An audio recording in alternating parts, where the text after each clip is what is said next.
muna tayo.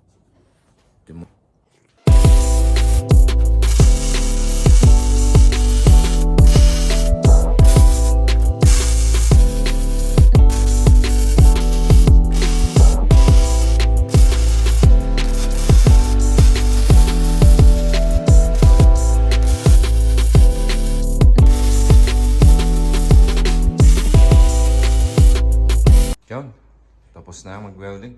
Ito, request ng customer. Gusto na daw niya lagyan ng small door dito. Yan ang ibang customer namin nagre-request. Para mas maganda yung may small door. Para pag naglinis siya sa window well niya, hindi niya na kailangan tanggalin lahat. Open niya lang yan. Pwede na siya pumasok dyan. Right on!